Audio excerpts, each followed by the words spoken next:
dit, à Toulouse et à Montpellier, ce sont des villes fortes étudiantes. Là, il y a une vraie complémentarité et une vraie même préoccupation.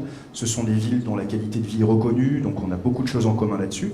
Ensuite, c'est vrai que la French Tech est aussi un drapeau, un symbole qui génère de l'attractivité et qui montre à quel point nos territoires sont dynamiques. Parce que French Tech, qu'est-ce que c'est finalement? C'est une résultante de cette volonté des institutions d'accompagner les différentes entités, et c'est ce qui se passe aujourd'hui. Plutôt que de faire de Paris un pôle unique pour se battre contre Londres et Berlin, nous décidons que nous allons nous appuyer sur la richesse de nos territoires, qui savent s'organiser dans des métropoles aujourd'hui labellisées. Il y en aura d'autres.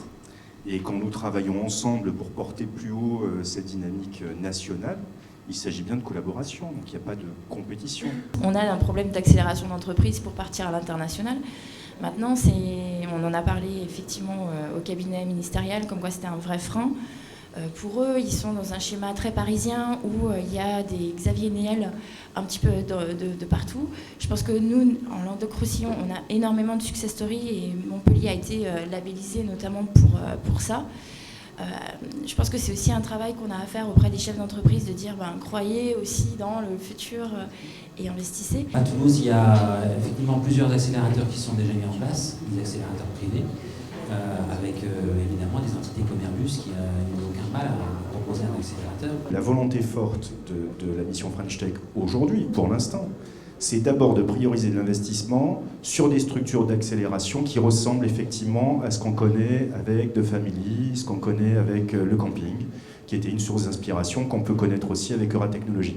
Aujourd'hui, on fait des constats sur notre historique. On se projette dans l'avenir en disant on a une carte à jouer ensemble pour être visible du reste du monde. Notre mission, c'est quand même de créer un emploi diffus sur un territoire qui attend justement du numérique des solutions. Et je pense que le numérique va être, dans les années qui viennent, un levier fort de création d'emplois sur les territoires, et notamment les territoires ruraux.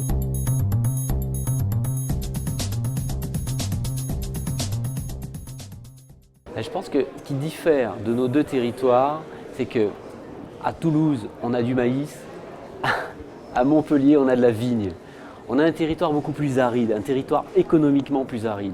Je crois que ce qu'on a à apprendre du tissu des entreprises toulousaines, c'est principalement à travailler avec des industriels. Voilà.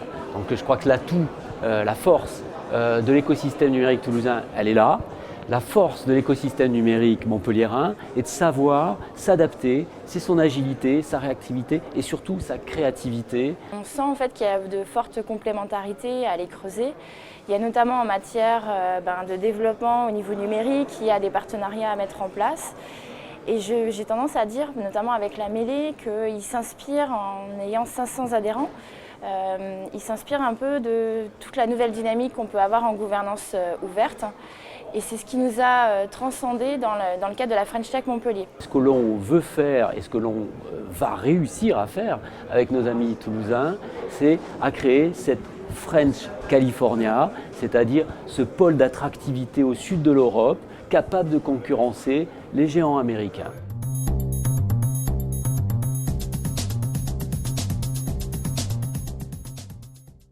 Tout. Nous ne sommes rien, nous avons à adresser l'inconnu demain. Dans le cadre de la French Tech, nous tentons de porter un décalage pour porter très très haut un nouvel entrepreneuriat.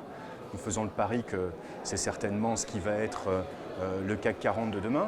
Les entreprises de Midi-Pyrénées ou de Languedoc-Roussillon, elles ont des expériences différentes, elles n'ont pas la même typologie exactement. Et donc, les entreprises de Midi-Pyrénées, elles ont tout à apprendre sur les expériences différentes de Languedoc-Roussillon. Je prends des exemples qui sont très parlants, le jeu vidéo, l'univers du gaming.